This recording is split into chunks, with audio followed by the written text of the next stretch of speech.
Good evening, everybody, and welcome to Sonoma, California, here for the ANZCAR Cup. The first road course of the season, of course, a very tricky track to race on, and not everybody's favourite track for sure. Joining me tonight is JP. JP, how are you going? I'm really well tonight, Carl. How about yourself? I am not too bad, thank you. Welcome to the actual chatting part of the commentary booth. Yeah, well, it's a little bit different for me. I'm usually the man behind the cameras directing the action. Tonight I'm taking over for Jonathan, who's feeling a little under the weather. So I thought I'd join you in the commentary booth and see what mischief I can get up to. Have some fun up here. It's an interesting place to be. It makes things different. So before we go on, before we get set for the grid, I'm just going to quickly go through the top 10 of the championship. So not changed too much at the front, with Danny G and Edward Foster at the front of the championship. Just in third place is Michael Skurlock now, with Josh Micklemore in fourth. Fifth place is Jason Martin with Hamish Gallagher sixth. Seventh is Norman Clark with James Roby getting seventh. Joint seventh, that is. Eighth place is Jason Hartigan with ninth place Matt Hunter, and 10th is Matthew Cluett. So the drivers are starting to work their way up. The championship's sort of got halfway through now, and a few of those drivers are getting their positions locked in for that final stint of the championship when we get to the chase. Yeah, it's been pretty exciting up until now, and I'm sure it's going to get only even more exciting as we progress to the tail end of the championship. Absolutely. It's going to be a different sort of couple of races for the next few ones, and it is going to be a couple of different faces up at the front as well. One other thing just to mention tonight before we carry on completely is we are racing on an American server tonight due to some scheduled maintenance for the Australian servers. So we might see a little bit more blinking than we usually have on the cameras. Don't worry if that's happening. It's just unfortunately just because it's the US server, it just causes a few of those problems. Anyway, we're getting ready to go now, so everybody's getting in their grid positions, and let's run through the field. So on the front row of the grid, we have Jake Maloney with Dave Douglas. Second row of the grid, Michael Skurlock with Jason Martin. Fourth row, Jason Hartigan with Matthew Cluett. Fourth row is Josh Micklemore with Edward Foster. Fifth row is Danny G with Shay Thompson. Sixth is Neil Pearson and Norman Clark. Seventh is Josh Micklemore with Mirko Dortnack. Eighth is Lachlan and James Roby. Ninth, Stephen Williams, Riley Curtis. 10th is Matt Hunter, Tristan Koch. And 11th is Raymond Yeager and Rob Fletcher. So the cars are heading out now behind the pace car, getting ready for the race. Of course, it is a very different thing to drive on a road course, JP, and you're used to those more than ovals. Yeah, look, I've done a few oval tracks and started to sort of get my bearings around an ovals, but I'm a lot more comfortable on a road course. So this is probably a little bit more of what I'm used to, but as I was saying earlier this evening while I was looking at these cars going around Sonoma, they do seem to be a little out of place here. They seem to waddle around a little bit and look almost as though they're struggling for grip, but I think that's going to make for even more exciting racing as we go along this evening. Yeah, it's going to change things up for sure. It's really going to make a difference out there. Just actually having a look, and I don't think Jake Maloney's actually made it to the grid. I'm just trying to find him actually on my parts, but I can't see him actually on the grid. I've got Dave Douglas there, but no Jake Maloney. No, it doesn't look like he has made the grid, so he's either not made the server or he's going to be trying to start from the pits. Yeah, something a little bit different there. He had some pace though. He was about half a second faster than the rest of the field, which is a decent amount of pace for sure. So we'll have to see how that works out. Absolutely, if he gives himself the challenge of starting from the pits, it's going to be hard work for him. But yeah, like you said, he did have the pace during practice and qualifying, so dare say that we'll see him blazing through a few cars if he does that. Yeah, can see that happening for sure. So we're getting round to the final sections of this track. Obviously, Sonoma is a track most people hate in these NASCARs, and as you said, they're a bit wobbly around here, and it is going to be a very difficult one tonight. Got a few road course specialists out there tonight, though, with Dave Douglas, Jake Maloney, Michael Skurlock definitely up there, but we could see some surprises for sure. Absolutely, and not discounting some of the newer guys like Jason Hardigan. He's fairly handy on a road course, but still, this is going to be the first road course for him in one of these Cup cars, so it'll be interesting to see. And they're off and running, and so far they've all gotten away fairly cleanly. We've got a good clean start there. Jason Hartigan getting a good start as well, getting past Martin, getting up back behind Skurlock there. And the other thing about road courses is they are a bit harder to commentate on sometimes, because it's a bit harder to watch all the cars at once. So that's always fun. So just looking down the field now, Maloney did start from the pits indeed. He's down there in last place. We've got a car off the track with Lachlan. He's actually just gone slightly wide through the top end, through that high end of the track as you go downhill, and slightly got offline there. It's so easy to do on this track. It's a very hard one to drive. And already you can see Jake Maloney starting to carve up through some of the back markers. He's made his way up to where's he at now? I've lost him, but he's 18th place. There you go. He's in 18th place. He's starting to move through the field, so he's obviously set himself the challenge, and he's going to see if he can make that happen for himself. Well, if anyone's got the pace out there tonight, he does. So it'll be interesting to see how he goes with this one. But he's going to have a tough time, I think, trying to catch some of the leaders, because although he had that bit of extra pace in qualifying, the struggle comes when the tyres start to drop off here. And when the tyres drop off in these cars on a road course, it is not a comfortable thing to drive around. And that's probably the next thing that I was going to mention as well, was going to be the tyres. He was really quick in practice and qualifying, but he must have been pushing the car pretty hard to get to that kind of pace.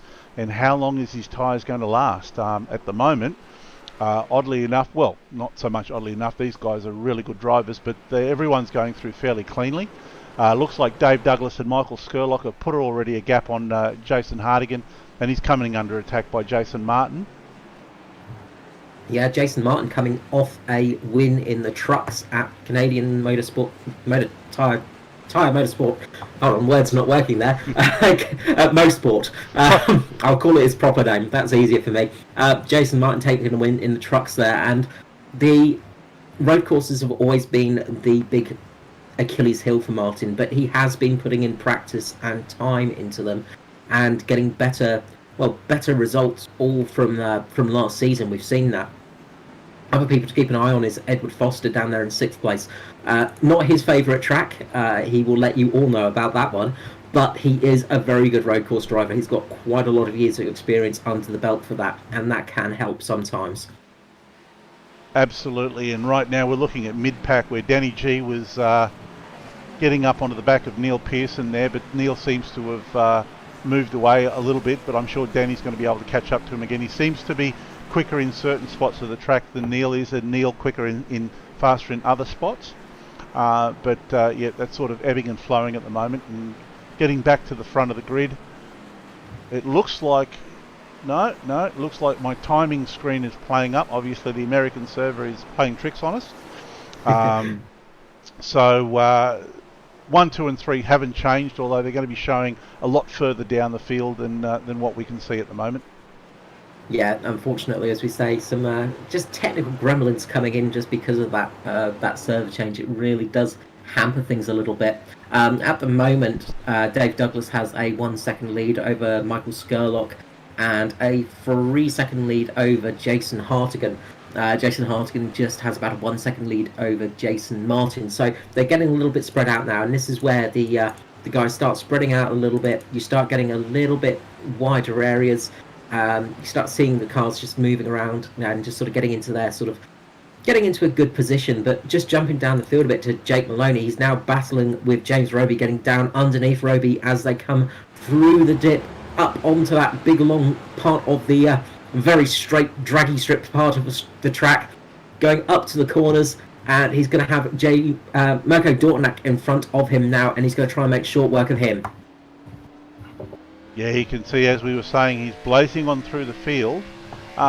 He's probably not getting through them as fast as I thought he would, but he is still making his way through them.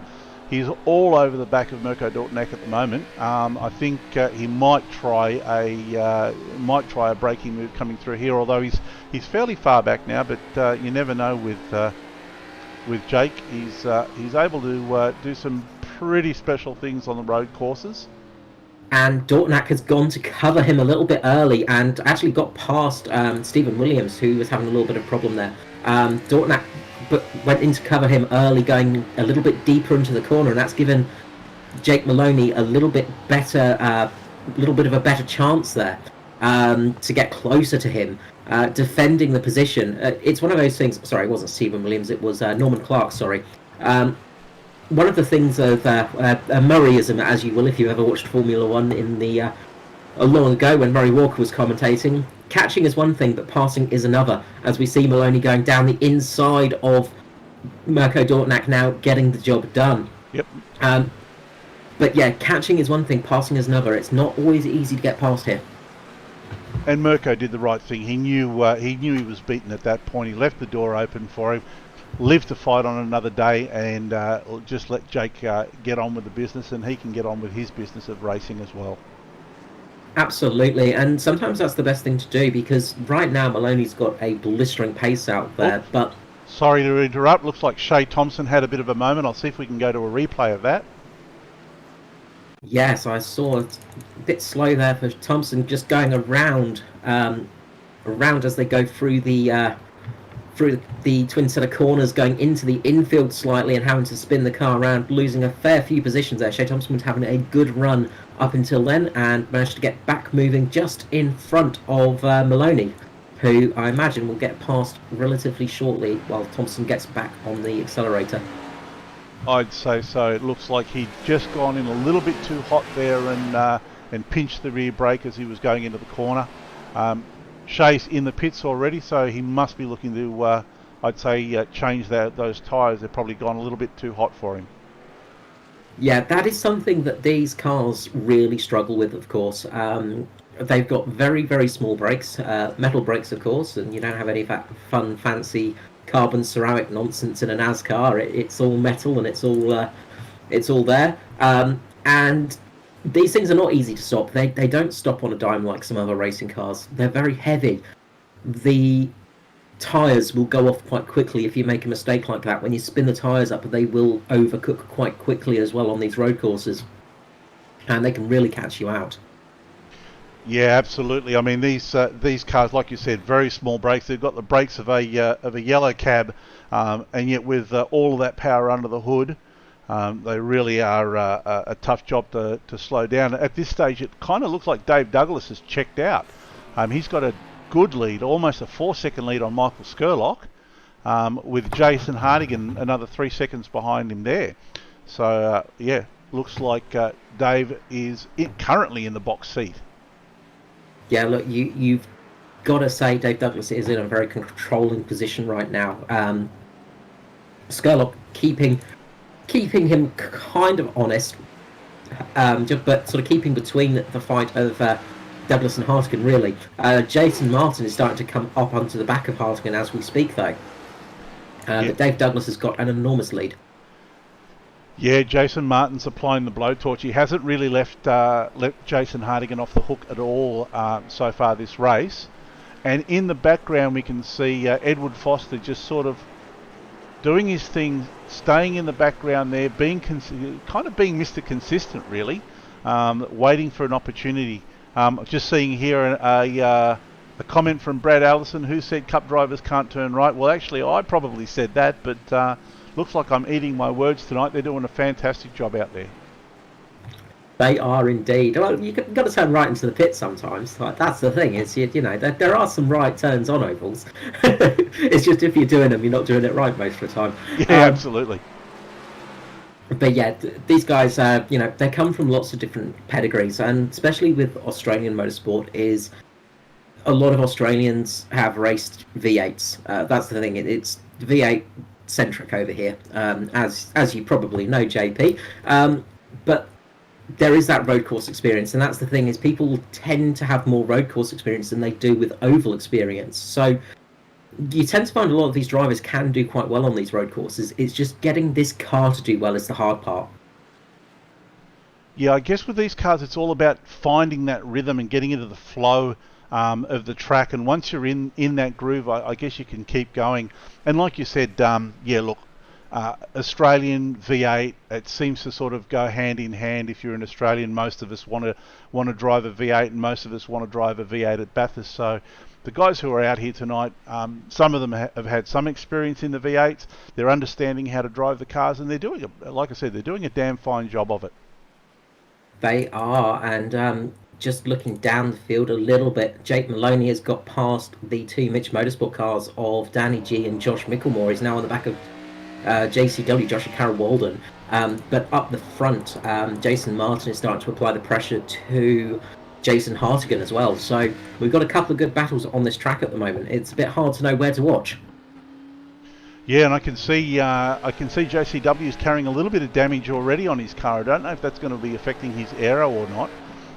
But yeah, Jake is all over the back of him now. I can expect a pass I'd be surprised if he didn't try a passing move on him before the end of this lap. Yeah, I think we're going to see it down into this set of corners. He's going to try and do the late braking again.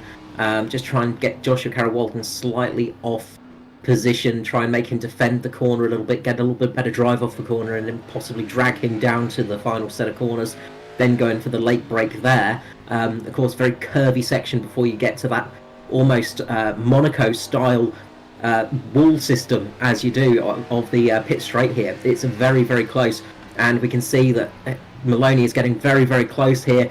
He's got that better drive off that corner. Like I said, will Joshua Carroll Walden go in for the defence? He's going to stay out wide, and Maloney is going to take it with ease. Oh, he goes a bit wide. He's gone wide. Open the door for JCW to go back through. Absolutely. Curse of the commentator there in action.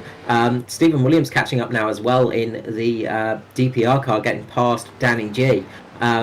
Jake Maloney there just carrying a little bit too much confidence there as he went into that corner and just left it a little bit too late maybe, and that's going to cost him a little bit of time through this race. And the other issue, of course, is when you do that, you get all of those lovely marbles on your tyres, and then you also usually slightly outbrake yourself, sometimes get a little bit of a lock-up and can put a little bit of a flat spot on these tyres. Exactly, and now he's got to do it all over again. Line up JCW, make that pass, and see if you can make it stick. Oddly enough, though... Sorry? Sorry, yeah, I was just going to say, Matthew Klurtz made a mistake at the front. He's gone a little bit wide through one of the corners, just down as you go downhill again on the track. He's gone wide off onto the sand here, onto the desert, and that's let Foster and Pearson through. And now Pearson is right on the back of Foster as well. Now, this is going to be a bit of an interesting fight here. Three very experienced drivers, and Pearson, one of the slightly newer drivers to the Cup Series. He gets a little bit too much curb there, and that's cost him time. That's going to cost him time down this big drag strip, and that's going to allow Klurt to get close to him. Will he be able to get through on this final corner? As we see in the background, Maloney making a move on Joshua Carroll Walden again. Is he going to make it stick this time? Yep, he makes it stick this time, and Joshua opens the door for him. No problems at all. Nice and wide there, lets him through. The thing we were saying earlier as well is sometimes it's easier just to let that fast car past and race your own race, because if you're saving your tyres a little bit, if you're not running too hard on these tyres, you can make them last longer, and sometimes that can help you because there's no cautions here. You don't have a pace car come out. You don't have that full course caution system here, so you can't rely on a caution to come out and give you a free pit stop. You've got to basically just, well, really go for it all lap long. And it looks like that's what these front runners are doing. It looks like Jason Hartigan's eked out a little bit of a gap on Jason Martin now. Michael Skurlock and Dave Douglas, well, like I said, Dave Douglas has checked out. Michael Skurlock is trying to at least keep him in eyesight. But it seems as though Dave is sort of pulling away from him. Their lap times aren't that far apart though. Last lap for Dave was a 1:39.3. Michael was a 1:39.9. So there's about 6/10 there. Yep, really interesting stuff going on here. Yeah, keeping each other honest as they go through these sections. And They've managed to pull out that lead there. Dave Douglas has set the fastest lap of the session so far as well, but now he's just easing off a little bit and not pushing the car too hard. And if you can get that sort of position set, then it can really help you. But we've got a great battle here for 5th, 6th, 7th, 8th as Maloney catches onto the back of Cluett. As Cluett gets Pearson, spins him round, Maloney getting very, very lucky there and not hitting Pearson. He got very lucky to not get hit there because Pearson was going round right in front of him as Cluett just caught the back end of him. And we're just going to have another quick look at that, and yeah, definitely just tags the rear end of Pearson's car, turns him around, and I dare say Pearson's not going to be too happy about that one. No, I imagine he's going to be displeased about that for sure, and that's given Maloney the chance to get a bit closer to Cluett as well, but giving Foster a chance to get a little bit of air between himself as we see Maloney going down the inside of Cluett, and Cluett's had to go wide to avoid that as they go into turn 7. And yeah, great job there for Maloney. He's now got Foster in front of him, and you've got to say that Foster's going to get caught pretty quickly by Maloney here. I'd say that's pretty much a certainty, and we're only 10 laps into this 45-lap race, so Jake's in with a real chance here of being able to catch up to the guys in front. Although they are still in the 39s. Dave is 39.3. Michael there last lap not so good, a 40.7. So Dave is still keeping the lap times just in those 39s, staying nice and consistent. That's it. Consistency is key as we see Maloney here getting close again to Foster as we come down to turn 11, and he's going to go down the inside again. Foster leaves the door open a little bit. He's probably going to try a little bit of a cutback here, but no, he's just going to let him past. Let him through there, not racing at all. I think Foster's just going to save his tyres and just keep working his own race there. But now Maloney has the issue of making up 26 seconds on the leaders. He's got clean air to do it in, but that is a big gap to have with only 10 laps in. It's a massive gap to have. I mean, considering Dave is still in the 39s, although his last lap was 39.9. Jake's best lap so far has been a 38.2, which is still slower than Dave's best lap, and currently he's in the 1 minute 40 second range. So it'll be interesting to see what he does now with clear air. It will be. I'd say the reason why we're having a little bit of a slowed pace for Douglas is just because he's starting to catch some lapped traffic already. He's getting past a couple of cars now, and that's caught him out a little bit, slowed him down a tiny bit through those sectors. So we've seen a little bit of a drop-off of pace at the front because he is catching up to those lapped cars, and they can really cause a bit of trouble for you because, of course, again, you don't have to... There's no blue flag rules in NASCAR. There's no blue flag rules, so you don't have to get out of the way. Obviously, people will generally get out of your way. They're not going to race you too hard for the lead and things like that, but you still have to go offline sometimes. You still have to change your approach to corners, and that can cost you half a second sometimes through a lap. Yeah, absolutely. I mean, that's the thing with this kind of racing. These guys want to keep it competitive, but they also know when they've been beaten. They know when the faster car's behind them. They know when it's time to let them go. And and quickly, sorry, JP, we've got a good little battle just between Foster and Cluett now, as Foster got a little bit wide, Cluett got a little bit squirrely out of turn 11, off that sort of final turn, and getting very close and racy here with Joshua Carroll-Walden just behind them now. He is right up behind Edward Foster now. Caught them like a scalded cat. He's doing well, especially with that bit of damage on the back. No, not sure where he got that from, but obviously it's not affecting him too much at the moment. The other thing, of course, is there is that new damage model to these cars as well, so sometimes the damage has changed a little bit from what we're used to, obviously. Yeah, it looks. It doesn't really look like it's affecting him much at all. And that's one of the... Oh, sorry. No, you're all right. I was just about to say, it looks like we could be up for a passing opportunity here. No, Edward covers off nicely. Matthews all over the back of Edwards' car. I think he's just buying his time, although JCW is just sitting back there, just waiting for an opportunity as well. He is just holding back there, keeping his eye on this battle and waiting for somebody to make a mistake if that happens. And if they do, he's going to be straight over the top of them. Foster's been having issue through that final turn into the corner. He seems to be going wide quite a lot there. So will we see Cluett go for the inside? He's going down the inside now. Will he make it work? We'll have to wait and see. Foster takes that wide approach. He swings out wide, and Cluett goes down the inside along with JCW. But now Foster's got the inside for that final kink into the start-finish straight. Foster manages to keep the position off of his teammate Joshua Carroll-Walden, but loses it to Cluett.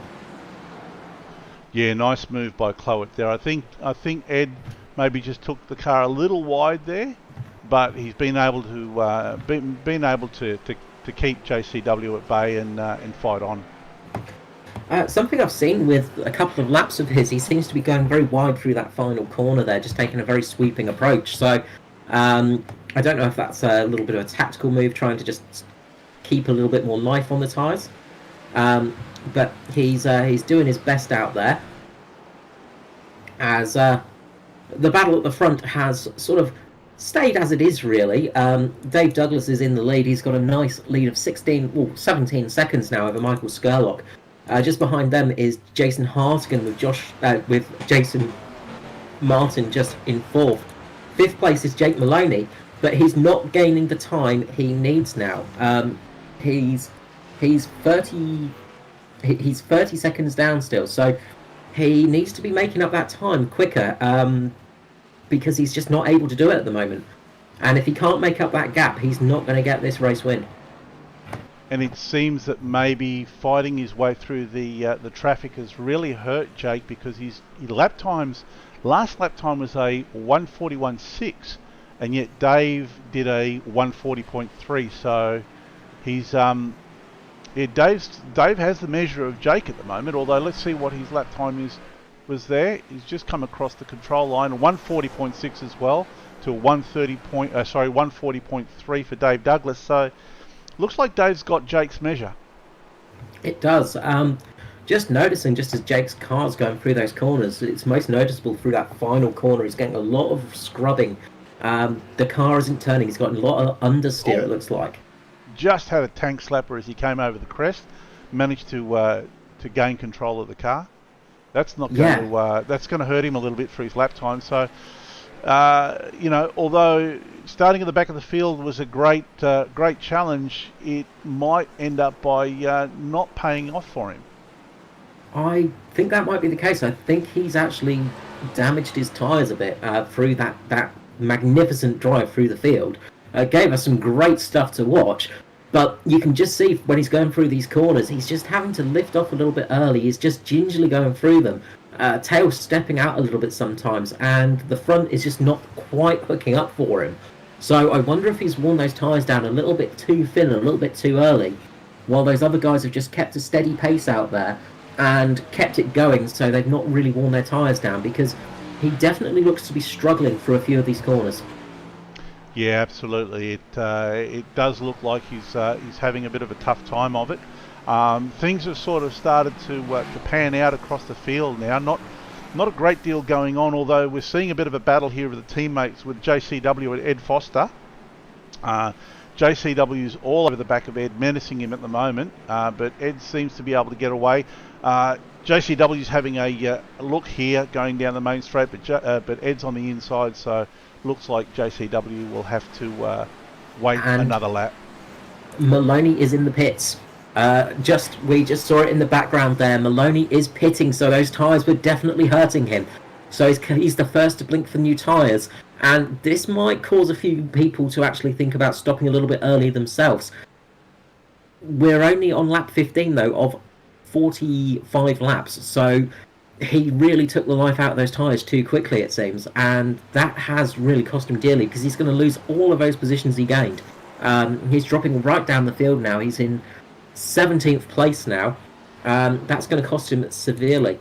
But we saw with Foster and Carroll-Walden there again, as they went through those final corners, you could just see Foster takes a wide line through those corners, and it seems to pay off for him quite well on the exit speed of the car, because you've got that strange little left-hand kink as you come across the start-finish line, which really does mean that you tend to have a little bit more speed if you take a wider line. So he's sort of luring cars in to go a little bit closer through those corners, through turn 11, which is causing them to not have good speed on the main straight. So he's got a better bit of speed on that main straight, but he's also got the inside line for turn 12. Yeah, absolutely. So it looks like he's just not like conserving his tyres a little bit by taking that wider line, and then being able to maintain a little bit of mid-corner car speed as he exits that corner. Yeah, just watching there though, he didn't make it work then. He lost the rear end as he came in there. He didn't lose any positions because nobody was close enough.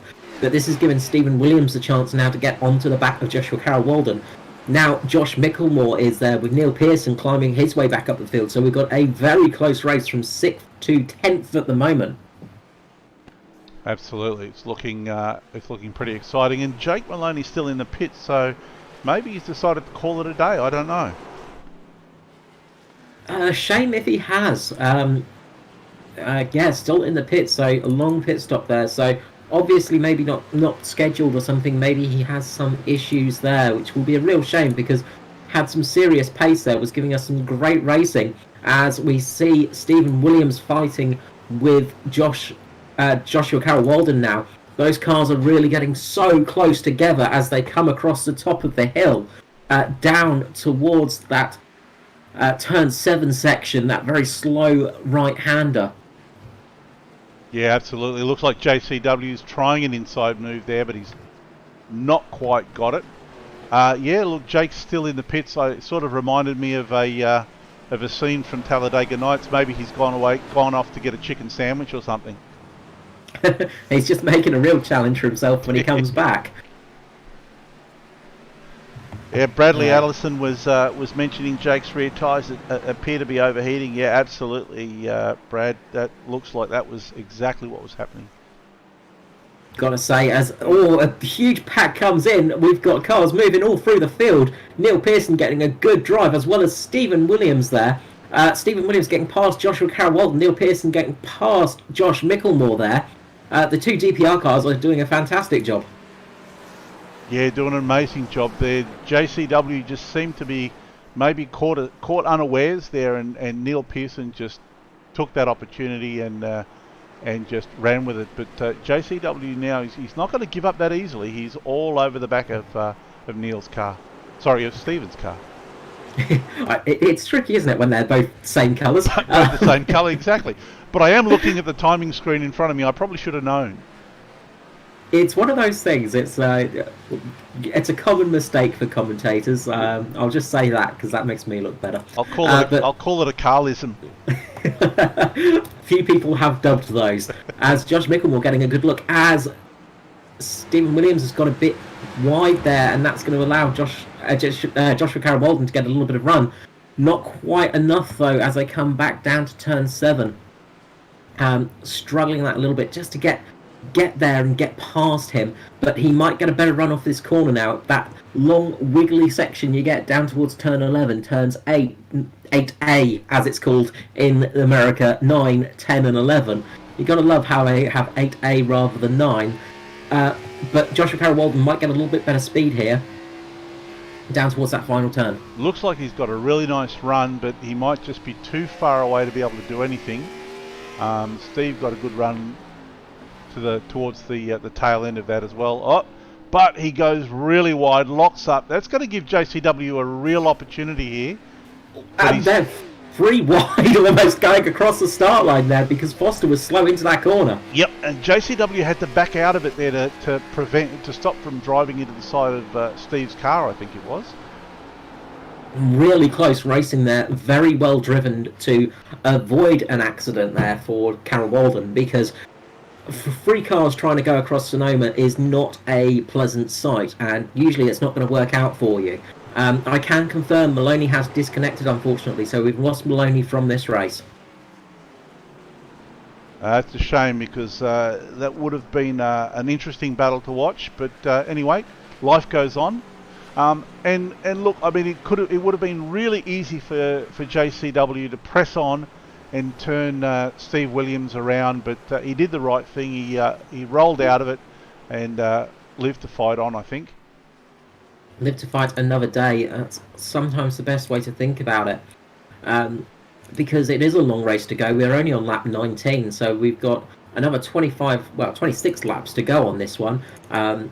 When Dave Douglas crosses the start-finish line next time round. So still a long way in this race to go. And these guys are fighting like it's almost the last lap of the race. They're so close together. Absolutely. Well, that's definitely the most interesting part of the race. Everything else seems to be, everyone else seems to be holding station with a reasonable gap. Mirko Dortnack there in 15th place is fighting with Norman Clark. Norman seems to have the pace though, and he's holding Mirko Dortnack at bay. So go Norman. Yeah, I actually feel like Dortnack was in the lead last time round, so I'm just wondering if Dortnack maybe had a little bit of a touch. Yeah, I think Dortnack had a bit of a mistake, and that's allowed Norman Clark to get past him because there's that bit of damage on the front of the car. So somewhere along the line, I think Dortnack maybe had a little bit of a munch on the barrier there, and that's got Norman Clark past there and having a good job keeping him behind him. Coming up to Riley Curtis, who is in the pit lane as we speak. Riley Curtis coming into the pits. Yep, now we see Riley into the pits. And sorry, just to cut over you there, Neil Pearson's just got past Foster, and Williams is looking to do the same thing. There is a real close battle there. Yeah, looks like Foster's tyres are really starting to hurt him now. We could well see Foster coming in on this lap as well.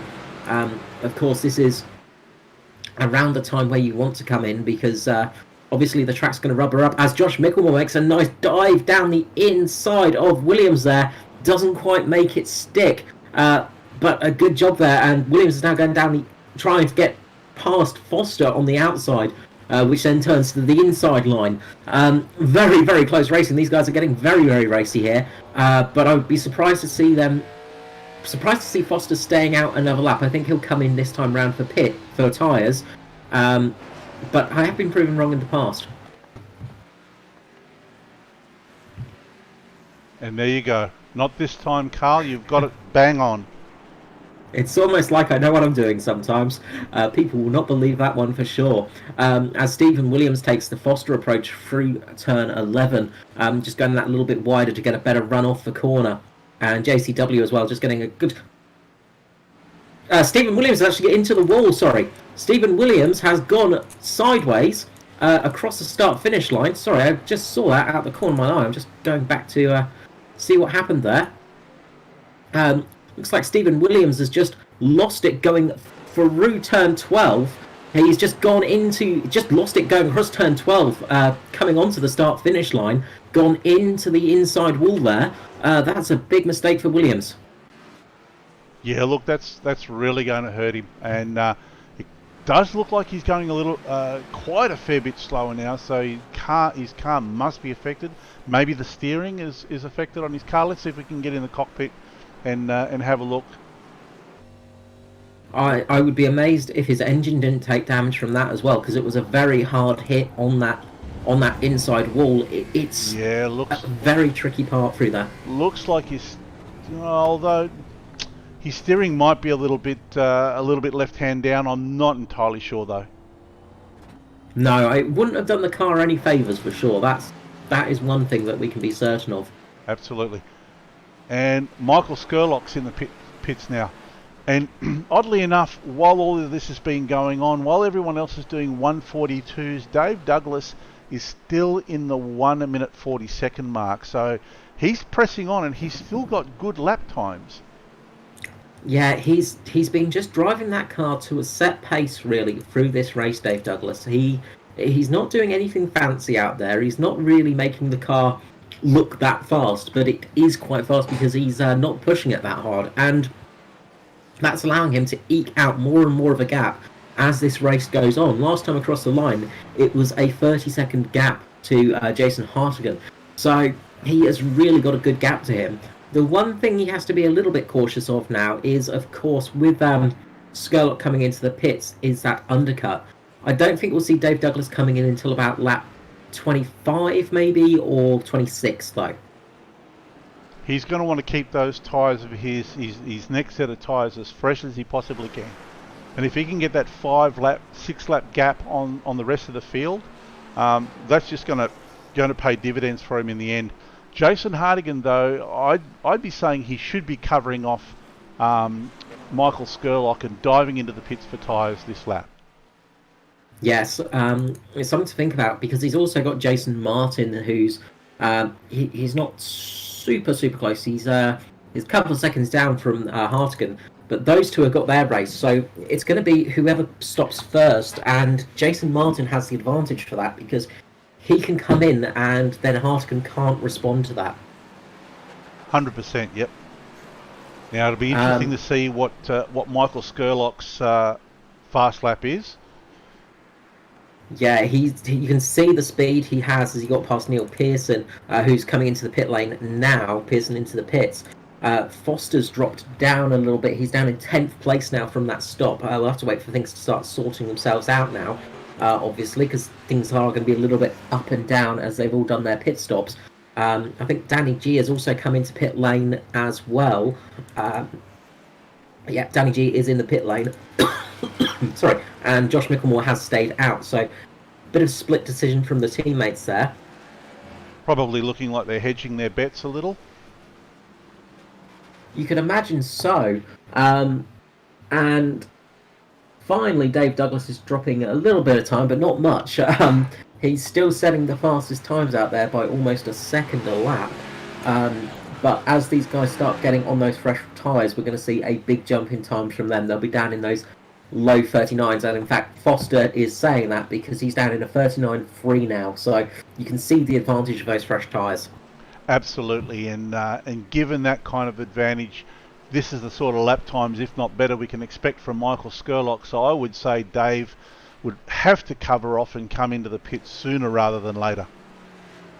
Yeah, he had about a 15-second gap off memory, so he did have a little bit of time between himself and Skurlock, but he is going to start losing that time because Skurlock is setting some incredible pace out there now. He's got some serious time in that car, but saying that, Douglas has just set a 1 minute 40.9, which is a really good lap on tyres this old. It's a very good lap in all honesty. Absolutely, and Michael Skurlock a 1:37.98, so he is really on a charge. Yeah, he's starting to chase him down. Josh Micklemore is in the pit lane now, as well as Stephen Williams. So we're going to see sort of how this all shakes out for those guys that have stopped already. Foster being the first one of those cars, I believe, in that pack. So Foster up in 8th place is that first car, and it seems like he's got a decent lead now over Josh Micklemore. So those new tyres definitely paid dividends for him. We'll also see how much time that cost Micklemore because of Danny G. So Danny G and Josh Micklemore are relatively close on the track, and you can see Danny G now has a good 3-4 second gap over his teammate. Yeah, absolutely. And from our third commentator at home, Brad Allison, as always, when he shows up, Dave Douglas is cool, calm, collected, and most of all calculated. And I think that's the pits. Yeah, and in the pits. And I think that sums it up absolutely perfectly about Dave. So with the lead that he had, you would expect him to come back out ahead of Michael Skurlock, which is a foregone conclusion. And there he goes, back out into the race. He managed to get out in front of Hartigan. That's pretty impressive there because Hartigan was running sort of in that sort of second, third place there. He had enough gap over Hartigan to get back out in front of him. Jason Martin has also pitted. So Martin in the pits now, Hartigan going out for another lap, and that could really cost him dearly now. Yeah, absolutely. I think the smart move here from Hartigan is to cover off Jason Martin and get into the pits at the end of this lap. Now, the big question is, though, leaving it out there a bit longer, you're going to have better tyres towards the end of the race, of course. So when you go back out there, you're going to have slightly fresher tyres than the rest, but then you get the problem of passing cars, and that really can be painful for you. Absolutely. It's one of those questions, do you take the pain now, get in the pits, cover off your opponent, and maybe get back out in front of them? Or do you hold out, run slower laps, come back out, or come in later, come out with much fresher tyres and see if you can chase them down? For my money, I prefer to cover off my opponent, but then again, I'm not Jason, and Jason is certainly fast in one of these cars. He is indeed, and just trying to figure out what's happened to Matthew Cluett. He is having quite a bit ahead. He's coming to the pit lane a bit later than everybody else, I think, and that's cost him quite a lot of time because he's now down fighting with Neil Pearson. Just got past Neil Pearson, but he's now behind Joshua Carroll-Walden. So staying out that little bit longer for Cluett, you can just see the amount of time he's dropped off because he had a healthy lead over Foster before that. So he has dropped down behind Foster, who has now got a nice little bit of a gap between himself and the cars behind him of Josh Michelmore, Cluett, Pearson, Danny G, Josh Michelmore, James Robbie. Yep, and all of those guys fighting amongst themselves, they're going to be slowing each other up, and this is going to be working in Ed Foster's hands and allowing him to get away from them. Just looking at lap times here, last lap by Jason Hardigan was a 1:43 flat. Michael Skurlock Jason Martin hasn't done a fast lap yet, but you would expect him to be in the 1:39s. It's really not going to work well. That's pretty much taken away the lead that he had over Jason Martin. It has indeed. Just to give you an idea of the difference there, Dave Douglas, of course, he stopped on that lap, I think, because he was a 1:59. So a very slow lap from Douglas, and that was relatively close to Hartigan's lap pace. You can sort of see that isn't a stop pace. That's a very good pace from Douglas. You can just see how much he's catching up, and Hartigan does pit now. But of course, now Hartigan has a little bit fresher tyres for the end of the race. So he's only got to go 20 laps, on this one. Absolutely, and Dave Douglas has just done the fastest lap of the race, a 1:36.2. Absolutely blistering heat from Douglas there. He has got some serious pace as Cluett has got past Pearson and Joshua Carroll-Walden as well, who has just got passed by Pearson as well. Joshua Carroll-Walden just falling back a couple of places there, just making a couple of little mistakes through the infield section and just getting passed by a few of those cars now, and they're going to start chasing down Foster. Now we're going to see how much this has hurt Jason Hardigan. He's just on his way out now. Jason Martin has gone through, and Jason Hardigan clears the control line, and he's out. So Jason Martin is around about almost 7 seconds ahead of Jason Hardigan. Yeah, he's got a big gap over Hartigan now. He was getting through.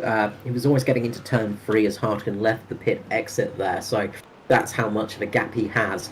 But Hardigan's going to be able to get up to speed now. He's got to get those tyres warmed up, of course. That's the other thing as well, is you get these nice fresh tyres, but you've got to be careful because they are a little bit cool out there. You've got to get them warmed up. You've got to get them back to their sticky condition and got to get back racing.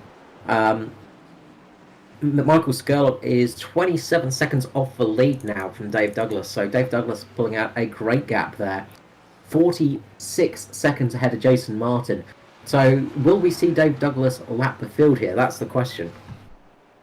It's going to come very close to it. I mean, you could arguably say that it's his race to lose. There you go. I've just put the commentator curse on him.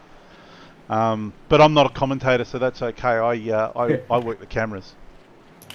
You put the producer's curse on him. I put the producer's curse on him. As long as you don't put the camera back on him all race long, he'll be fine. So that's the big thing for him. Sorry, Dave. No more camera for you.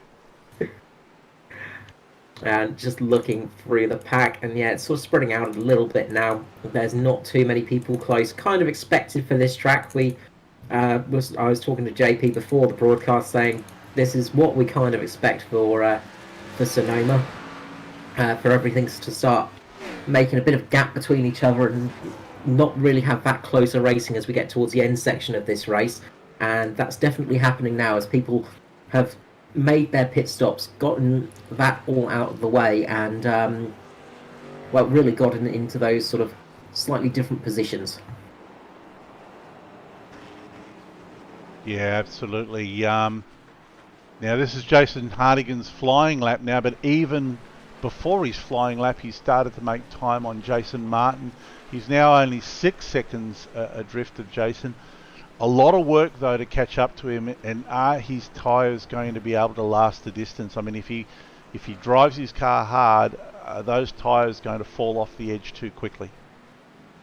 That is the big thing. He's got to just ease those tyres in, not push too hard. We saw that earlier on with Jake Maloney. He pushed those tyres very hard, very early on, and we could see the drop-off as somebody's gone around. Mirko Dortnak, it looks like. Yes, Dortnak, and he's taken a tow back to the pits, it looks like. The big heavy crash there for Dortnak as he was going around turn 7, I think. Just going into the sort of turn 8 section there. He's just hit the curb, gone around, and then gone straight into that tyre bank. Massive amount of damage on the front of that car. I think that might be his race over. Yeah, that was a real big hit there. I just went to the Dripping Paints graphics replay, and you could see that big hit into the tyre barrier. So, yeah, that looks like game over for Mirko Dortnak. A real shame there for Mirko. Unfortunate. But it's easy to do it. It's very easy to make a mistake around here, and you've got to be millimetre perfect. Just watching Dave Douglas a couple of laps ago, he was coming through the final corner, the final little bit of wobbly bits of lap 10, and got a little bit sideways. And it is so easy to do here, to make that mistake, just go a little bit wrong, hit the curb a little bit too hard. And especially when you're going through turns 8 and 8A here, it's very easy to tap that curb and to spin the car, because the cars get very off balance through there. It's a very fast left right-hander with another right on it. There we go. Yeah, having to work out in my head there. But if you catch that inside curb, it's very easy to spin the car, and you get a lot of damage very quickly if you hit that wall. Absolutely. Here's a question for you, Carl. What's up with 8A? Is that the corner you have when you're not having a corner? It's the corner that's not really a corner. It's that slight kink. You could say that turn 8 is really not the corner, as we're sort of, if we just carry on board now with Dave Douglas. I can actually get my right part of the track now. So we come down here into turn 7 through this long sweeping left-hander, which is 6A. Just to be awkward, you get 6 and 6A here. So we go down into that into turn 7, and this is turn 8, and this is turn 8A. Wow. So it's just that little bit of a kink, because it's a sort of left-right sort of chicane almost. They classify it as 8A rather than 8 and 6A rather than 6 for some reason. American tracks, they don't make it easy. No, they don't. Looks like there may have been an issue with Ed Foster just coming onto the last turn there. Just spun out of control. He's managed to get back in control, but he's lost a couple of spots doing so. That is a real shame. He's going to be kicking himself for that one.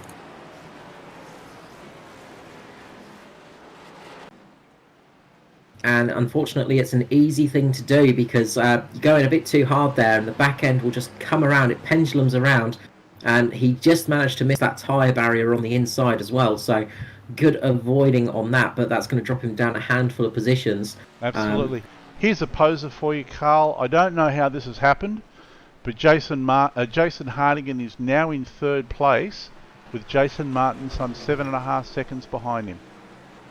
Okay, I'm going to go and have a little look. Obviously, the last lap, he must have had some issue, because he was a 149.7. Yeah, I will have a bit of a wander back in that one and see if I can get it. So, yep, he's actually gone into turn 7 there and looped the car around on the exit of turn 7, gone into the wall quite hard on the front, managed to keep the car going, not too much damage, but he lost that position to Hartigan. So that has worked well in Hartigan's favour. Obviously, that little bit of pushing from Hardigan on those new, fresh tyres, putting pressure on Martin may have just been the little bit of tipping point for it, and cost Martin that position. Absolutely, and we're just going to a replay here of Tristan Koch. Not quite sure what happened here. He was a bit slow coming out of the pits, waited for a faster car to come through.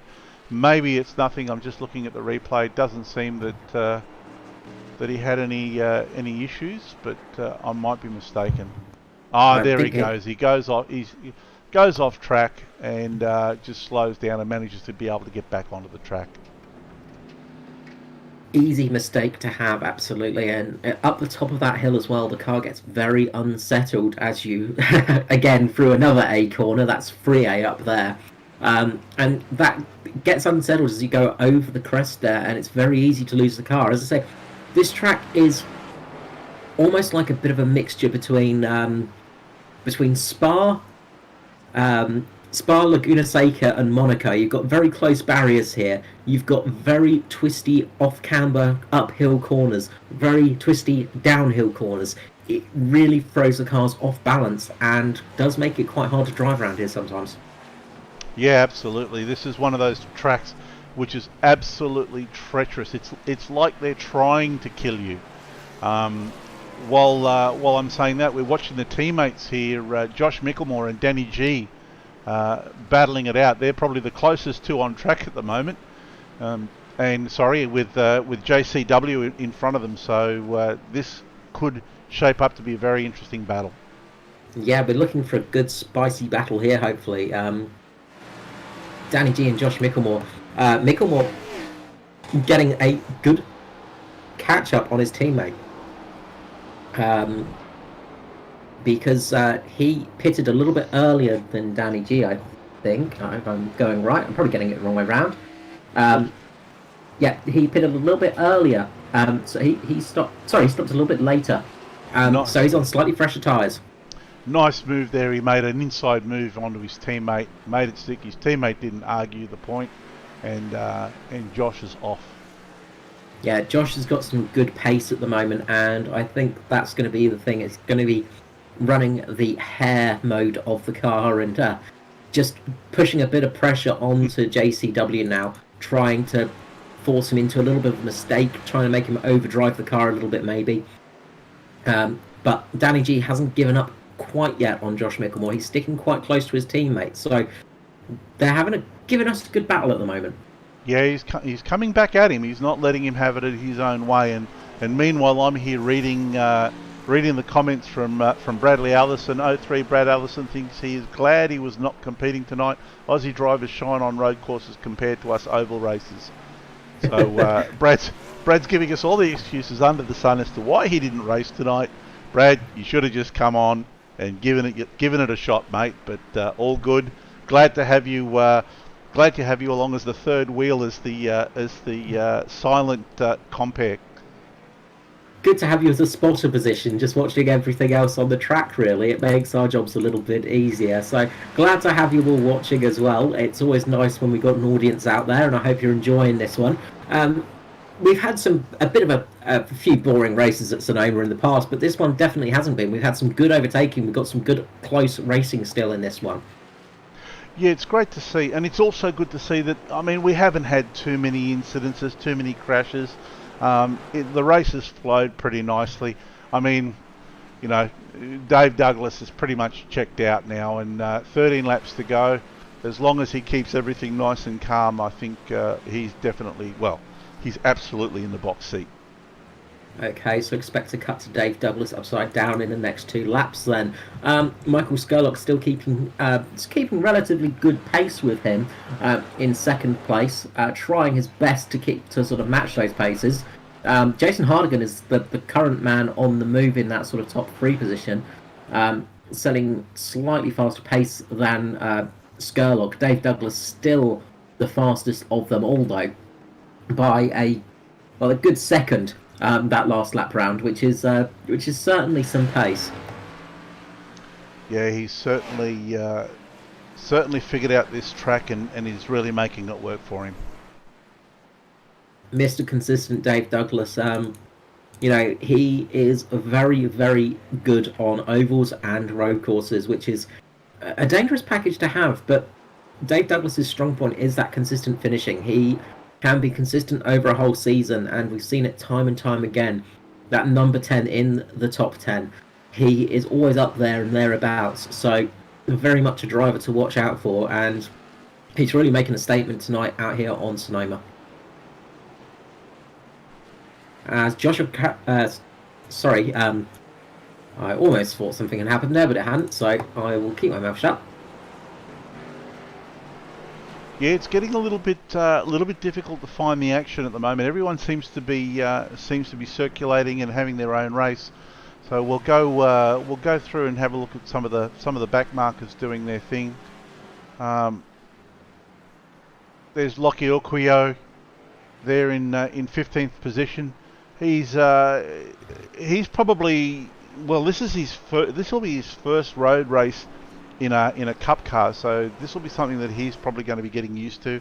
Have to admit, that car looks absolutely stunning, even though I painted it myself, but I won't worry about that. Yeah, nice looking car. Yeah, and new sponsorship, of course, for the team and the SimShed, some of the SimShed broadcasts as well. Yeah, absolutely. Nationwide tracking systems have come on board. Fantastic to have them with us and have them as our naming rights sponsor for our V8 series as well. Yeah, which is, of course, if you do like road courses, that is a series to watch. So make sure to subscribe to the channel to keep up to date on that one. Runs Tuesday and Wednesday nights, if I'm correct. Yep, every Tuesday, Wednesday night. So on Tuesday night we have the live broadcast of the top split race, and then on the Wednesday night we have the replay stream of Split 2. So plenty of action there, as well as some other things as well. We got had the first race of the my brain has forgotten now. The Club Day Masters, of course, the GT4 Club Day Masters.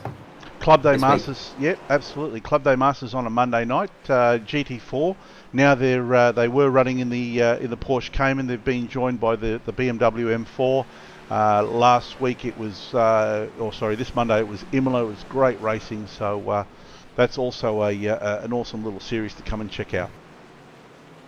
Absolutely, and so plenty of action on the channel if you do love your sim racing, which is what we are here for, basically.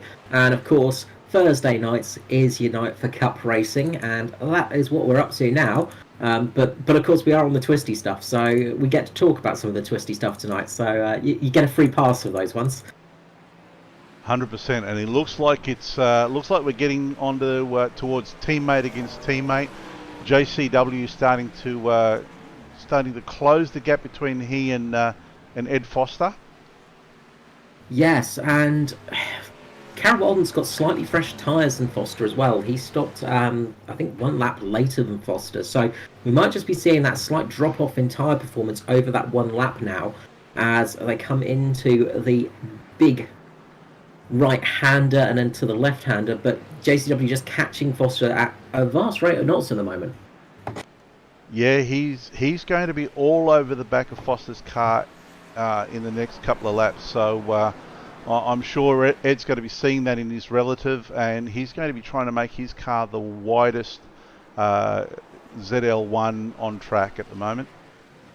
Yeah, and he has a habit of being able to do that, unfortunately. I can say from years of racing experience against Foster, he can make any car be a bit wider than it actually is, which is very frustrating when you're behind him. Just looking back at our final back marker on the track as well, Tristan Koch back there, 5 laps down, but keeping on it. He's in 16th place now, so going to be a good solid finish for Koch. Obviously not quite the course for him, but he's keeping with it and just keeping in the race and keeping on the track, which is all important. As Matthew Clerk makes a bit of a mistake, I think, which has allowed Neil Pearson to catch him. So we might get a little bit of action from those two yet to come as well. But at the moment, it is Carroll, Walden, and Foster giving us that on-track excitement. Yep, and hats off to Tristan for hanging in there. You know, I mean, yeah, he's 5 laps down, but he's out there and he's still circulating. And the big thing is he's gathering valuable experience on the road track. Absolutely, and it's an important thing to do. Obviously, experience just helps you out throughout the season. I myself have started racing again, which to many people's dismay.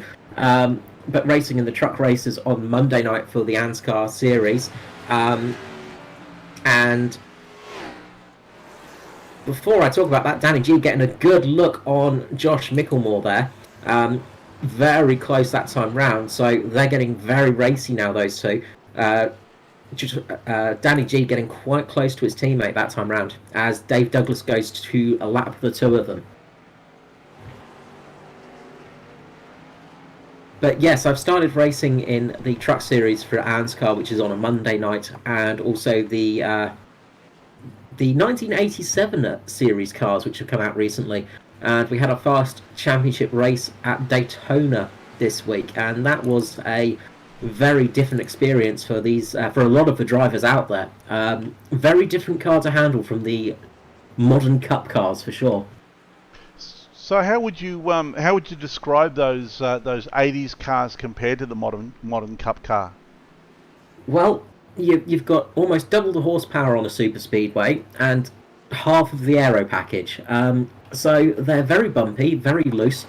You don't have any precision. You're basically holding on for dear life as you go through every corner, and it is a thrill ride to say the least. They are very different. You can see how the evolution of these Cup cars have happened, how the evolution of NASCAR has happened. They have got quite a lot of aero now, which does sound strange because they're not that heavy on aero, but they are a lot more aerodynamic now. The suspension package on the cars is a lot stiffer, a lot firmer. You wouldn't know it from looking at these cars out there as they wobble around and look like whales on this track. But when you go back in that 87 car, you really do notice it. Yeah, and I believe well, I don't know whether it's going to happen in iRacing. Well, I say it probably will, but there are a raft of changes due for the Cup car for next year as well. There is, and just before we carry on with that, just got to mention Danny G has got past his teammate, going past him into turn 11. Josh Micklemore just getting a little bit wide. Danny G just taking a nice line through there, skimming past, tapping his teammate just with the back of his car as he gets through. Not a big amount of damage on the car, but just enough to make a little bit of a dent. But Danny G has taken that position of 9th place from Josh Micklemore. There we are, showing it on the replay. Yep, just a gentle little kiss, just nice and gentle, like you'd kissed your sister. Nobody wins in that situation, as good old JR would say. That's a great move, and let's just go quickly back to see if. Now it looks like Edward Foster's been able to eke out that gap between he and Josh Carroll Walden. So looks like maybe he was just sort of maybe driving at 9/10, 8/10. Just driving to his numbers, maybe not pushing the car, not pushing hard, just driving to the figures and not really racing him, not racing the car, but racing his times. I think Foster's doing, which is just allowing him to have that little bit of extra pace. Absolutely, and here comes Dave Douglas menacing the rear of Ed Foster's car. He'll be lapping him at any minute now. Yeah, he's coming through with vast rate of knots, and you can just see the difference of speed on these laps. As that last time round, Douglas was a 39.9, Foster and Joshua Carroll Walden. Joshua Carroll Walden was a 43, and Foster was a 41. So Carroll Walden, has lost a bit of time that last lap round. We'll see what it's like this time, but maybe Carroll Walden's just put a bit too much through those tyres. Yeah, looks that way. Either that, or perhaps Ed has managed to save his tyres, and now he's just bringing them on, giving himself that little bit of a cushion. yeah, in a very good position. Getting that little bit of cushion, what you want to have on a track like this, just in case you make a small little error, then you don't have to panic and really sort of try and overcorrect the car, because that's something you can do on a road course, of course, or on any course. Is if you overcorrect the car, you make it a lot worse. You lose a lot more time. Yeah, absolutely. And these cars Oh, were and Matthew Cluett has gone off as well. Um, Cluett was running sort of in a little bit higher up. He's running in sixth place, and he's gone off quite hard, and that's got um, dropped him down to eighth. So he's lost a couple of positions there, Cluett. He managed to save the car before it got into too much of a bad position. He had to reverse it down the hill because it'd gone past the tyre barrier down low. So he was heading up to the Armco, managed to brake just in time, but that was a big mistake, and that could have been a bad one. Yeah, absolutely. As we saw there on the Dripping Paints graphics replay, yeah, that could have been all sorts of terrible for Matthew, but he managed to save it and get back on track, and now he's off and running again. Yeah, we've seen a couple of little mistakes from Cluett tonight. He's been quite fast out there. He's got the pace, but he just makes a couple of little mistakes, unfortunately. And again, it's one of those things that's easy to do. These cars are not great to drive around a road course.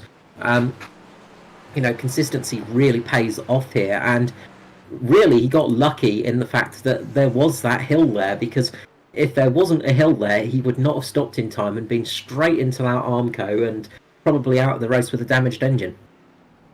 Yeah, 100%. And you would think with 6 laps to go, these cars would be feeling pretty heavy by now. Their tyres would be well and truly starting to go off.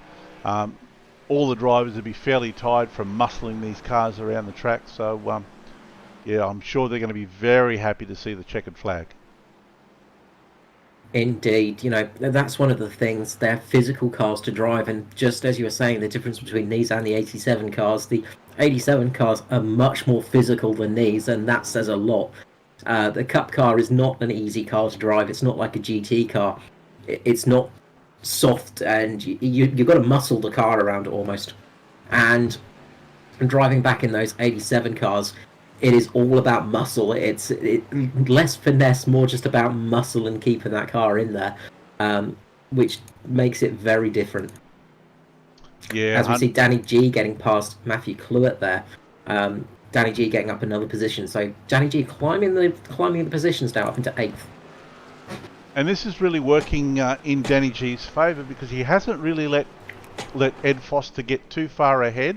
There's only one position between him and Ed, and that's JCW, who's 4 seconds up the road, and their lap times are pretty similar. So I don't know whether he's going to be able to broach that gap, but yeah, kind of working in Danny G's favour for the championship. Yeah, absolutely. Danny G's got a relatively nice lead at the moment. He's out there on 571 points. Foster by 543, so 28-point lead for Danny G. So this is going to eat into that lead a little bit, but not by much if he keeps that position. If he can get past Joshua Carroll-Walden, it's going to be even more helpful for himself. Don't know if we've got enough laps to do that in, though, as Dave Douglas is now a full minute ahead of Michael Skurlock. Yeah, I mean, Dave can pretty much sort of go to autopilot now. Although, I guess when you get down to these last few laps of the race, the last thing you want to do is to back off too much, especially after you've sort of developed that sort of race rhythm. Well, we've seen it time and time again in numerous races where people have backed off on those last couple of laps and lost the car because they've gotten out of that rhythm of driving. It's something that happens in all forms of motorsport, and we've seen it a fair few times where people have backed out of it and just lost the car because they're not driving as fast as they were. They miss their braking marks or miss their acceleration point, miss their turning point, make a big mistake and lose a race. I'm trying to think off the top of my head last time it happened in any sport I was watching, but I can't off the top of my head right now, but it has happened, be assured. Yeah, absolutely. And comment from Riley Curtis, walls don't move. Yeah, feel your pain, Riley. Better luck next week, mate. And Brad Allison, amazing. Douglas can win a restrictor plate race this season, then come out and dominate a road course. Cream comes to the top, absolutely. Dave has not put a foot wrong tonight. Yeah, as I say, Dave Douglas has got this talent on restrictor plate races, on those super speedways. He is just he seems to be very lucky sometimes, but in motorsport there is no luck, there is skill. It's getting the car in the right place at the right time, and he tends to do that, and this has been a real dominant performance on the road course for him. He has just really shone tonight, and he's not been in many of the races this season. He's missed a fair few of the races. He's only done 9 starts, so he's down in 19th position for the championship, which is an odd place to see Dave Douglas. But if he gets back for the rest of the season, I wouldn't be too surprised to see him climbing back up there and maybe getting into the chase. Yeah, absolutely. Yeah, from what I've seen of Dave's racing this year, he's definitely a talent. Yeah, he gets some lucky breaks, but I think he creates his own luck as well with the way that he races and where he places his car. He does, and we got Clerk getting past Danny G there across the start-finish line. Clerk going wide through turn number 11 and then getting him in turn number 12. A real nice move there for Clerk, getting a good recovery. And that's just putting another car between Danny G and Edward Foster. Now, the big gainer in this race in championship standings is going to be Michael Skurlock, who currently sits third in the championship. He's 32 points behind currently. With this race, I think that's going to put him back into second place in the championship. Yeah, just as we look at that move that Matt Clowett put on Danny G, beautiful move there. Yep, gets the tail out a little bit, but gets a good drive out of that last corner, and away he goes. Yeah, this race is also playing into the hands of Michael Skurlock for sure. Yeah, Skurlock, another driver out there that has just been very consistent this season. He's just been doing very well, of course. He's had a bit of a turbulent season, a bit of a... Well, his team dissolved at the start of the season. He was driving as a privateer, and now he's back with Pace Syndicate, I think. Pace Syndicate, that's the one, thank you. I had Race Syndicate in my mind, and I knew that was wrong, so thanks for that. Yeah, he's back with Pace Syndicate now, and getting back in there. So it's been a turbulent year for Skurlock, but he has been doing very well under the pressure, not cracking at all. And he's been very consistent as well. Again, one of those drivers that's been very consistent. We've seen Skurlock up the top of the step as well a couple of times this year, twice. So he's been doing well this season, and this is going to help his championship no end. Yeah, absolutely. And that's what he wants. You know, he wants to get those. Now that he's got that this podium, he's going to want to be keeping things as consistent as he possibly can. Get those top 10, top 5 finishes. Oh, and the first mistake that we've seen from Dave Douglas all night long, just got a little bit wide there going through. I think that was, excuse me, turn 6 into 6A, but he's gathered it up and away he goes again. Caught it back under there, yeah, very, very. You can see, and again, it's just another little mistake for Douglas going through turn 7. They're going wide there. So we've seen a couple of little mistakes on this lap. And if you're going to make mistakes, make them pretty much on the last lap and make them not too bad. And he's done that quite well. So I think we're seeing Dave Douglas now just starting to wind down a little bit as we get the white flag out for the Hybrid Racing Solutions white flag lap. Yeah, I'd say right about now probably most of the nerves are creeping in for Dave, although he does have a very, very handy lead, 1 minute 8 second lead. He can back right off now and really coast to the end. And a guy that's done very well and really not had too much talk in the last half of this race is Jason Hartigan, up there in 3rd position. Jason, his first full season in ANZCAR Cup in the NASCAR series, and he has been doing a fantastic job. He got that win a few races back which would have been a nice boost to the confidence. Third place here tonight for, I believe, his first time taking one of these cars out on a road course as well. But he is a very good driver on road courses, very dominant. Yeah, he's definitely a talent. He's definitely one to watch out for, and I think he's just going to get better and better the more he races these cars.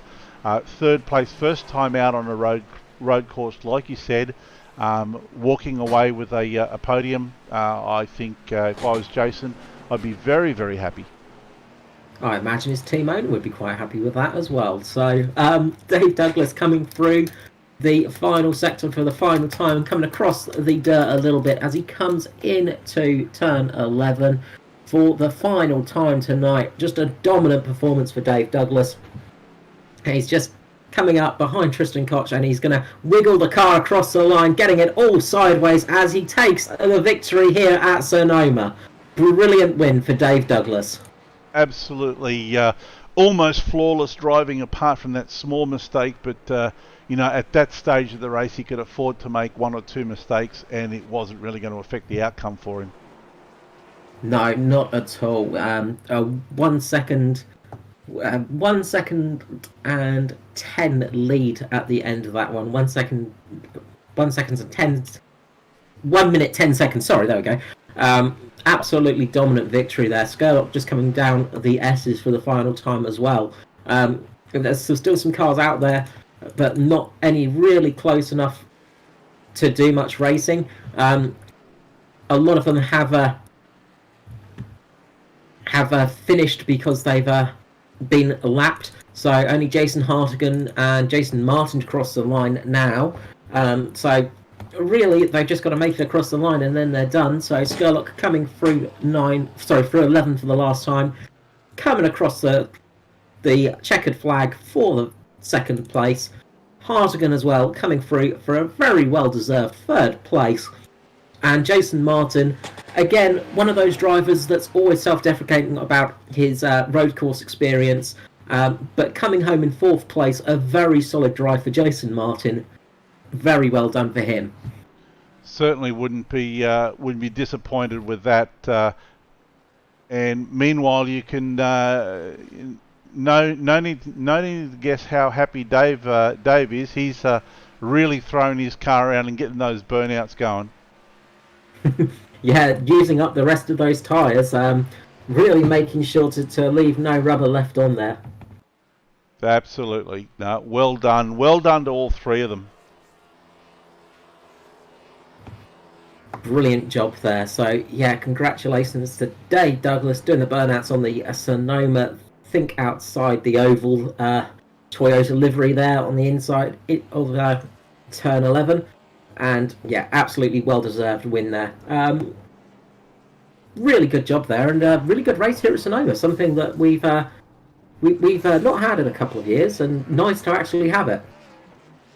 Yeah, look, it really was a great race tonight. Clean racing, smart racing by everybody. No one really got into anyone's way. Sure, guys, there was some close racing all night. So, no, well done to everyone. Yeah, it's what we like to see. There were a couple of little moments through the race for a couple of people, but nothing super serious, which is always good. A couple of unfortunate people not taking out the, not making it to the checkered flag, sadly. One of those things that can absolutely happen. Always annoying when you get it out of a race when you're having a good one. Absolutely. So, Carl, did you want to do the honours with calling the race places? Will do. So up in first place we have Dave Douglas. Second is Michael Skurlock. Third we have Jason Hartigan with Jason Martin in fourth. Fifth place is Neil Pearson with Edward Foster. Sixth.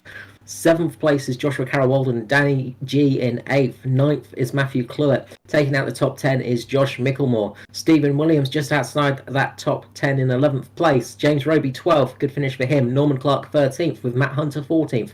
Lachlan in 15th with Tristan Koch in 16th. The last of the drivers to actually finish the race. Mirko Dorknack, who was 20 laps down after an unfortunate incident. Riley Curtis, again, unfortunate incident, getting caught up in the Armco there in 18th place. 19th was Jake Maloney, unfortunately going out way too early. Would have loved to have seen him in this race a little bit longer. Raymond Yeager, 20. 21st is Rob Fletcher, and Shea Thompson in 22nd. Well, what an absolute cracker of a race. I guess now I'll go searching, and it looks like our race winners. We've got no, just looking for our race winners. Maybe we want to get. Would we want to get third place up and have a chat to him, Carl? Yes, we'll grab.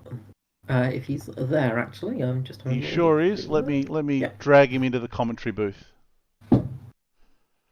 Jason Hardigan, congratulations on a third place finish on your first time out in the Cup car on a street circuit.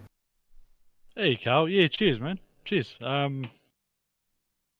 Yeah, I guess before I did the ovals, I was a bit of a road course specialist, I guess you could say. So, yeah, just translated some of that to this. Yeah, well, you definitely did well there. It was a tough race. Sonoma is one of the tracks that a lot of people despise. For yourself, how do you feel about it? Yeah, it's horrible, basically, if I'm being honest. I spent the whole race just not pushing the car, just surviving. I probably could have challenged Skurlock earlier on. I sort of caught him up at one point, but I was like, nah, yeah, Sonoma is one of those tracks where one little mistake and you lose 10 seconds, so. It is a very low grip track, of course, and the hills and undulations here do not like the NASCARs that much. Just want to mention quickly, with the pit strategy you had, you stayed out a little bit longer than pretty much everyone else going to lap 25. Was that a sort of strategic one on you, or were you just feeling the car was still okay out there, just taking it as long as you can out there before you pitted in for new tyres? Yeah, I did try a bit of a strategy there. I was hoping,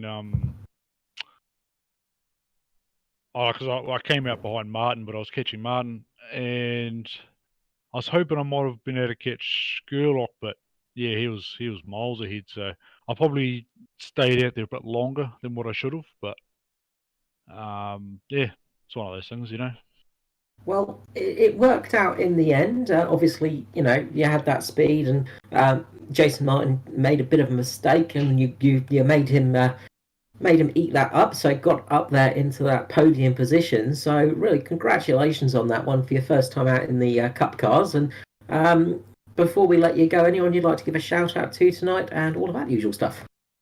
Yep, I'll give a shout out to the Stock Car boys, JP Simshed,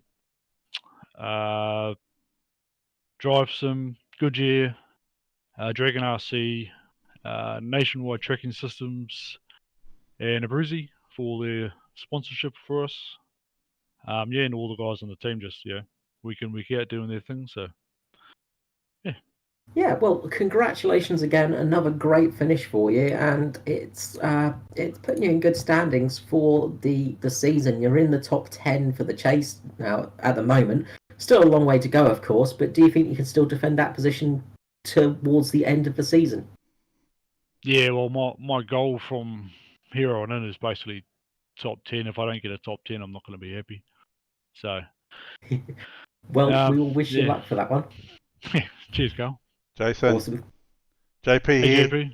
How are you, mate? Good. Congratulations on your third place, mate. Cheers, buddy. Thank you. Well done. I thought I'd create a bit of mischief tonight and join Carl in commentary. Oh no, you're calling the race. Oh. Yeah. Probably a lot of wrong calls tonight, but anyway, I had fun. But well done, mate. Really good racing. Great to see you in third place. Cheers, buddy. Thank you, mate. All right. Take care. See you later. Let me see if I can grab Michael Skurlock. Yeah. Michael Skurlock, Carl Withy here for JP Simshed Broadcasting. Congratulations on that second place finish. Yeah, good evening, Carly. It's been a while, man. It's been a little while. It's been a little bit of time since we've had you up in the booth. It's been a few times this season we've had you up here, of course. A second place finish, you must not be too unhappy with that one, I imagine. No, I mean, like I was presuming to, I was hoping to get top three. So anytime I get top three or even top five, I'm stoked, man. So yeah, I mean, I think Davo must have been one of the first people to try out Elon Musk's neural link thing. You know what I mean? I think he got plugged in for that race, channeling the Lord himself. Yeah, he was very, very quick out there tonight. You finished a good second down off him. Sorry, a good minute, sorry. I keep saying second. Yeah, a good minute down off him. Yeah, you'd have been bloody happy with a second down. 10 more laps, he would have been lapping me, I reckon. Yeah, he was getting close to it. Dancing with the gods, shall we say. Yeah, he was definitely on it tonight. But you yourself were not putting a bad show on out there tonight. You had some serious pace out there. We've seen yourself quite good on these road courses through the times. You're pretty much an all-rounder, aren't you, really? Yeah, I think just when I started out, I was doing a lot of road stuff, skip barbers and stuff like that. And I think that's what I started with. So the road it always sort of comes naturally to me. But I don't know how to get to the next level, like I've still got a lot of work to get to that Maloney and Douglas pace now. You know what I mean? Like that next level there, which it's hard to get to the next level in anything, so I've got to find it. But happy with second. It's loose as out there. The new package just promotes so much wheel spin that you got to just drive. You basically just got to drive half speed everywhere just to keep the car underneath you. And just try to minimise the mistakes. Yeah, well, absolutely. Things have changed a lot since last season, of course. Last time we were out here at Sonoma for these Cup cars. So obviously that must have been a really tricky one to get used to, especially with those new tyre packages, things like that. Oh, yeah. I mean, my optimal, I was looking at the optimal, it was like a 150. I can't remember what lap times we were getting. But it was, good 8 seconds faster than what the optimal of this year's is. Like it's ridiculously faster. Well, it was ridiculously faster with the extra downforce. So, it's a bit of a battle out there, but everyone had to do it. And I noticed that Jason Martin, he beat me in a truck race on the road last week. And like he would either be the first person to say he's not the best road racer, but he's getting there, you know what I mean? Like he's getting better, and Jason Hardigan put on a good show there as well. So it's good to have a few people to battle with there. That's it. We did say through the broadcast, Martin won the truck race on Monday night, and that's it. It's Martin is always one to say he's not good on road courses, but he's getting better, and that's a scary prospect because if he gets better on road courses, then you don't really have much defence against him, do you? Nah. That's the one thing I had. I just hope he stops getting better. So he stops practicing it. Well, we'll ask him to stop practicing next time we have him up in the booth. Yes. Big thing for you for this one, of course. This is going to probably just get you up into second place in the championship standings now, just getting ahead of Foster. So obviously, looking good for yourself getting into the chase. I know we're pretty much at half season now. Well, just over half season. So you must be thinking about those last few races before we get into the chase now. Yeah, I mean, I know it's the chase is weird. It restarts everything, so it's back to square one, I think. So, I mean, as long as I'm in the top, whatever it is, 15 or something like that, then I'm happy. I just try to get top fives or top threes if I can every week. I'm not too shattered if I can't. It's all fun, you know what I mean? Yeah, well, tend to relieve stress, not create stress. That is a good thing to hear, and you've been having a good season so far, and hopefully you'll continue with that one. So before I let you go, anyone you'd like to give a shout out to tonight? Sponsors, people, things like that? Yeah, well, this is the first time I've got the new Pace Syndicate car up on the podium, so shout out to Pace Syndicate and all the boys there. It's definitely a good transition for me and a good team that I fit into well because there's so many people doing lots of different things, so like I like to do everything, so there's always something for me to play in. And Worm Paints, it's Cole Stevens painting for iRacing. you know, I mean, I should have had all this stuff written down. I didn't even write down. There's heaps of sponsors though. That's the Shout out trouble when you get a new to all of team. them. I was going to say, it was much easier when you had the hexagonal spot job on there. There wasn't so many sponsors. Yeah, it's easy when the only sponsor is myself. Didn't have to do anything then. But Thanks to the dad. yeah, just thanks out to them. Good work to James Robbie. It's a good teammate. And just keep your chin on the rim, and hopefully we can keep this rolling throughout the rest of the season. Well, I'm sure we'll see you next time out at Chicagoland. Cool, mate. Thank you very much. Thanks so much, Scarlock. Michael Scarlock there for Pace Syndicate. Great finish there for Scarlock. Now let's see if we can find Dave Douglas. Where's he gone? He seems to have disappeared, I think. Unfortunately, I can't see him up in the chat anywhere. Oh, that's a shame. Looks like he's fallen off the server. Come on, Dave, get back to the server, mate. We're waiting for your interview. We'll see if we can grab him, but if not, we'll just say the usual Dave Douglas stuff. Consistency did good, you know, the usual things from Dave Douglas. Well, I can try to be Dave. Do your best Dave impression, of course. Yeah, look, I knew I was going to win. There was never any doubt that I wasn't going to win. I was pretty good. The rest of the guys just can't, you know, they can't hang with me, you know.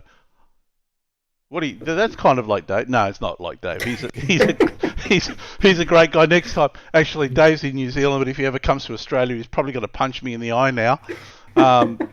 But no, I was looking forward to congratulating him on such a awesome win and a great drive. But maybe he's tuckered out after that drive. Well, he did a lot of effort through that one. You've got to say, Dave Douglas, that was a heck of an effort there, and a lot of a very good drive for him. Obviously, Dave Douglas is running privateer nowadays, I'm pretty sure, so no sponsors or anything to shout out even for him there, I don't think. So, but yeah, just a brilliant drive from Dave Douglas, and hopefully we'll get him back up in the booth when we get back next time. We've got Chicagoland next, very different track to Sonoma, very different style of racing. Of course, you've got a half oval, half road track there, which is really tricky to do sometimes. Yeah, okay. I've actually not seen Chicagoland, so it'll be I'll be looking forward to seeing that one, to seeing what it's like. I might even have to buy the track and get on and have a go myself. Yeah, it's well worth it. It's an interesting one to go for. So we will see you all next time out, June 18th, that is, for Chicagoland. And, well, thank you so much for joining me in the booth, JP. I hope you had fun up here chatting away. So from myself, Carl Withy, from JP, and from all us here at the JP SimShed broadcasting team, we wish you a good night. Good night, everyone.